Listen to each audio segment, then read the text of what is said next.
ರಾಮನಗರ ಜಿಲ್ಲೆಯಲ್ಲಿ ಒಬ್ಬರು ಮಹಾನ್ ನಾಯಕರಿದ್ದಾರೆ. ಪೆನ್ನು ಪೇಪರ್, ಪೆನ್ನು ಅವ್ರ ಜೇಬ್ದು, ಪೇಪರ್ ಜನಗಳದಂತೆ.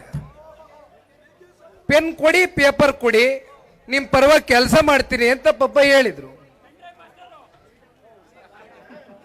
ಅಲ್ಲಣ್ಣ, ನಿನಗೆ ಪೆನ್ನು ಕೊಟ್ಟಾಯ್ತು, ಹಾಳೆನೂ ಕೊಟ್ಟಾಯ್ತು, ಇನ್ಯಾತಕ್ಕೆ ಕಾಯ್ತಿದಿ?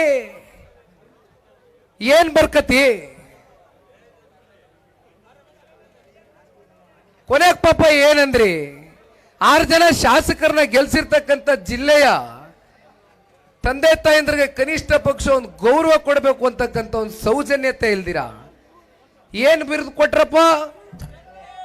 ಏನ್ ಬಿರುದು ಕೊಟ್ರಣ್ಣ ನಮ್ಗೆ? ಛತ್ರಿಗಳು. ಇದೇ ಮಂಡ್ಯ ಜಿಲ್ಲೆಗೆ ಕಾಂಗ್ರೆಸ್ನ ಮಹಾನಾಯಕರುಗಳು ಕೊಡ್ತಾ ಇರ್ತಕ್ಕಂಥ ಗೌರವದ ನಡೆಗಳು. ಲಾಟ್ರಿ ಶಾಸಕ, ಲಾಟ್ರಿ ಆಡಿಸ್ಕೊಂಡು ಶಾಸಕ ಆದವ. ಕಸಿನೋ ಬಹಳ ಸಮಾಜದಲ್ಲಿ ತಲೆ ಮೇಲೆ ಎತ್ಕೊಂಡು ಬದುಕು ಬಾಳ್ತಾ ಇದ್ದಾರೆ ಇವರೆಲ್ಲ. ಅಂತವನು ಒಬ್ಬ ಮಹಾನುಭಾವ ಶಾಸಕ. ಅದಕ್ಕೆ ಸಮಜಾಯಿಸಿ ಕೊಟ್ರು. ಛತ್ರಿಗಳಂದ್ರೆ ಏನು ಅರ್ಥ? ಛತ್ರಿಗಳಂದ್ರೆ ಆತನ ಅರ್ಥದಲ್ಲಿ ಬುದ್ಧಿವಂತರಂತೆ, ಪ್ರಜ್ಞಾವಂತರಂತೆ.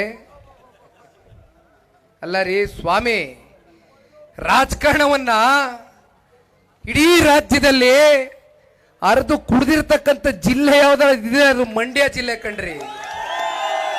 ಮಂಡ್ಯ ಜಿಲ್ಲೆ ಜನತೆಗೆ ನೀವು ರಾಜಕಾರಣವನ್ನ ತೋರಿಸ್ತೀರಾ? ಮಂಡ್ಯ ಜಿಲ್ಲೆ ಹುಟ್ಟಿರ್ತಕ್ಕಂಥದ್ದೇ ಹೋರಾಟದ ಹಿನ್ನೆಲೆಯಲ್ಲಿ. ಎಂತೆಂಥ ಹೋರಾಟಗಾರರು ಇವತ್ತು ಮಂಡ್ಯ ಜಿಲ್ಲೆಯನ್ನು ಪ್ರತಿನಿಧಿಸಿದ್ದಾರೆ.